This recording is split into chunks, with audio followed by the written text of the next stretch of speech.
I love how this thing says, "You're about to go live." Like I didn't know that. Well, I'm back, and I just wanted to say something real quick. I just went live because it just was easier to do that than worry about where I'm going to sit to make a video and film a video and hold the camera. And at least this way I could still sit here right where I'm at, make a video, and say what I got to say, and then head out. So without trying to violate any privacy things, I just want to talk about, and this happens every day. A wife comes in here. If for you, those of you that don't know, I work in a funeral home, and my job is to file the paperwork for cremations or burial, and then help the family through the process of completing cremation and burial, and then receive their loved one afterwards, or help them bury their loved one. That's all I do. I'm not the actual person that does the cremation. I'm not the person that does embalming. I've seen it, experienced it, but I'm not that person. I'm just the one that files the paperwork. But I'm also that person at the end of the day that calls the family and says, "Your husband's ashes are ready to be picked up." And it's hard to steel yourself sometimes when a family member arrives and you can't help but compare yourself to their situation. Um, the woman that just came by today picked up her husband's ashes, and it's hard to sit there. I know I'm not trying to sound cold, but it's hard to sit there and wait for her to sign a form that says she's picking up ashes while she's crying. So I don't push the form in front of them during those times. I usually leave the room if she's got somebody with her, and this woman did. She had her sister with her, and I just let them, just let them. And all I kept hearing her say as she cried, she said a couple things to her sister, like, "This is a lot harder than I thought it would be." But then she started crying, and her sister says, "It's okay to cry. It's okay. It's okay." And I was in no hurry, but I was in the other room. I can still hear her. And then she says over and over again, "We didn't have enough time. We didn't have enough time." Now, this is a man that, from what I understand, they have like a 40 and 50-year-old son and a 50-year-old daughter.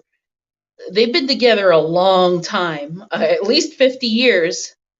I've only been with Bobby about 8 years, so I can't even fathom. I can't even.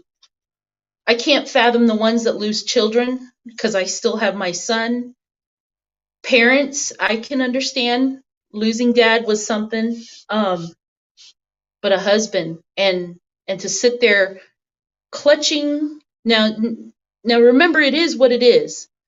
She's clutching to her chest a box of ashes that used to be her husband, and she's clutching it like it's all she's got, and she's crying and saying, "We didn't have enough time. There wasn't enough time." I mean, it made me think about the rest of us who are here now, and we have time. Now, the time we have on this earth is going to be so short compared to eternity. And so in a sense, she was right. And she didn't have enough time, but you know what? 100 years wouldn't have been enough time for this woman, because eternity is forever. And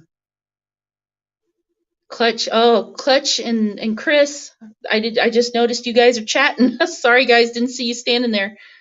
Clutch married 15 years, brother. Wow. 15 years is like half my life. No, I'm not 30. 45. But just clutching these ashes and holding it like it's him still. And it kind of makes you put into perspective that today really is all we got. I mean, right? Because if it could all end tomorrow. I'm not doing the doom and gloom thing. Relax. guys, no doom and gloom, but just remember, I mean, this woman had her life with this man, and this wonderful person was back in her arms as a bucket of ashes, and she held on to that thing with her dear life. And that put things into perspective for me, because it made me understand how much a relationship with a person can make us covet something as simple as a box of ashes, because it's not them anymore. It's not him anymore, right? And so it's just the fact that this dust is like all she had left. But I mean, she had her sister. She has children and grandchildren too, from what I saw. But I mean, live your days as if it was your last. I kept thinking of that after. And funny, my husband did call on his break only 5 minutes after she left, and I was still mulling in my mind about what she kept saying. We didn't have enough time. We didn't have enough time. And then I started thinking about the things I spend my time on. It kind of makes me mad. I sit in the car when my husband's sweet enough to drive me to and from work, because well, we both work downtown, so we're carpooling, right? But I mean, I reach over and I hold his hand, and I usually don't say a lot. Then I pull out my phone, this phone right here that I'm talking to right now, and YouTube is not everything. Facebook is nothing. We could do without all this crap. We could do without the cell phones, the apps. I'm sorry, I use half of this stuff, YouTube and Skype and Kroger's shopping application, because my ass is too lazy to walk into the grocery store and go lift that gallon of milk that's so hard to lift. And oh my God, I've got to push a cart. Yeah, I realize how stupid this sounds, but this crap is making us dumber and lazier, and it's not everything, because all it is just taking away attention from what's really going on around us. And I'm not talking conspiracy theories or politically, I'm talking about our life, just the life that we're sitting here. We could sit here and like, you guys are all there. You guys are. There's Vader Jones and Andy. And there are blessings. Okay, I get it. There are blessings, because if I'm live streaming on YouTube right now and you're all talking, it's kind of like, oh, my friends, I love you guys. And that's the plan. That's the plan, Bobby. Yeah. I think about the times that I could be looking up and around, or looking at my husband, and I'm sitting there staring at the phone, and this woman sitting here clutching a bucket of ash and proclaiming that there wasn't enough time. It's interesting, isn't it? That had she thought about this moment in the past 50 years they were together, how many things would she have done differently, I wonder? If it was me sitting in that room clutching a bucket of ash because that's all I had left of Bobby, what would I do differently right now? I'd probably quit my job. But I mean, I'm not going to quit my job because we got to live. But thinking about the things that I do waste my time on, even not just technology, the shit we waste our time on, arguing with each other on things, right? Like when you have petty arguments and you're just like upset because your husband said something, and then all of a sudden it's there's animosity or something until you guys kiss and make up, and then things are good. But when you're with family, and you go to Thanksgiving and there's that in-law that you're just like, great, just things we don't need to worry about, that we do worry about because we're just so stupid we waste our time on it. Every minute should be the opportunity to make it something awesome, so that we're not sitting in this room at a funeral home clutching ashes of somebody that we built our entire lives around and wondering why we didn't have enough time. There wasn't enough time. I didn't have enough time. This woman had a whole lifetime with this man, and it still wasn't enough. And how badly would I be kicking myself for every minute that I sat staring at the television, or every minute that I was cranky and he asks, is everything okay? What do the women say, guys? What do the women say when you ask if everything's okay? It's fine. I'm fine. Don't worry about it. Are you okay? Yes, we're okay. And then there's this tension. And then a few hours later, there's the irritation while she's working in the kitchen. I'm only saying this because I've done this. It's fine. No, it's fine. Do you want some help with that? No, I could take care of it myself. You know what that really means, guys? When the woman's when a woman's slamming stuff around in the kitchen and she's irritated, and you ask her if she wants some help, and there's a hidden message in that, because you ask her if she wants some help and she's like, no, I can take care of it. It's fine. Don't worry about it. I can take care of it. You know what you really should do? Make her stop working and give her a big old bear hug. She's going to act like she doesn't want it. She's going to, no, stop it. I've got stuff to do. No, you obviously need some kind of positive attention right now. So let me hug you, woman. I say that because that's exactly what I want my husband to do when I'm acting that way. Acting like a child in the kitchen, slamming stuff around, all irritated because I'm slamming it around. And I'll tell you guys a secret. Ladies, I'm sorry, I got to share this.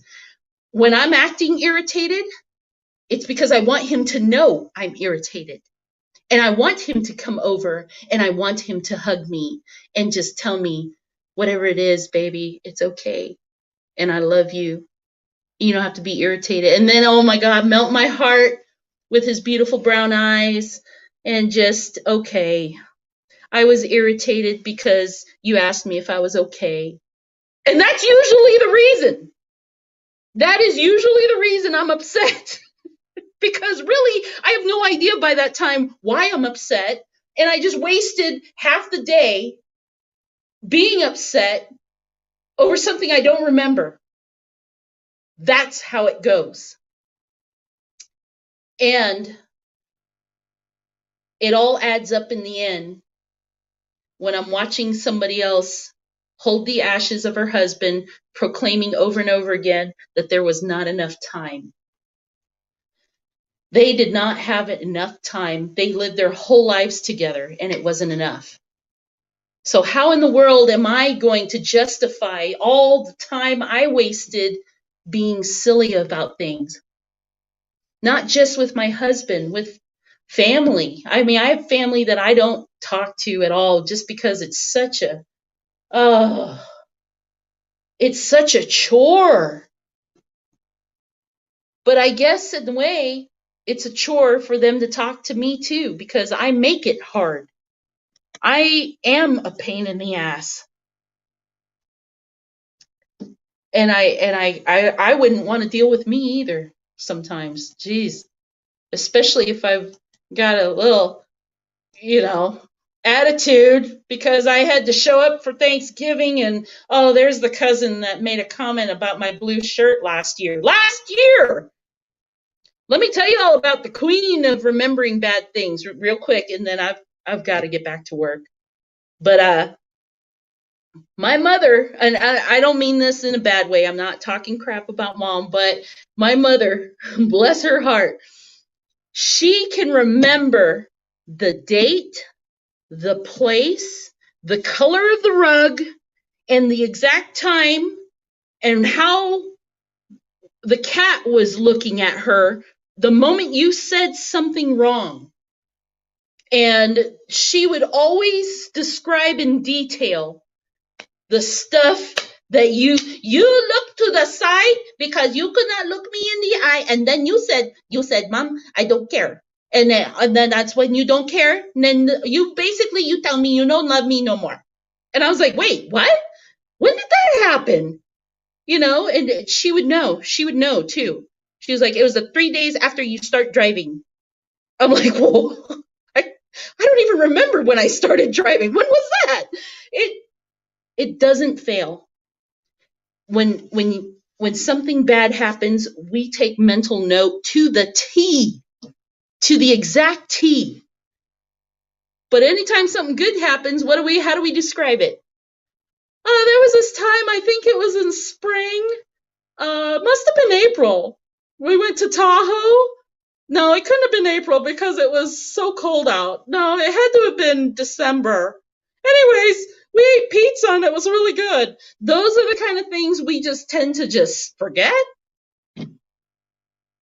And we just kind of guesstimate everything else. But when it's something negative, duly noted. Duly noted. All right. Women retain everything from water to information, and in a fight, she will say, March 2nd, 2002. You said, that's exactly right, Clutch. My mother loves to remind me about my teen years. Yes. And I love to remind my mom I'm not a teenager anymore. But that's what you say. You said that. You did this. I remember one time when your father did this. That's the worst part. Your father did this. Well, how is that my fault? Oh, back in 1972, your father, he said this. Okay, Ma, but I wasn't even born yet. But no, it never fails. So, guys, I had to just puke all that out, and I appreciate you listening.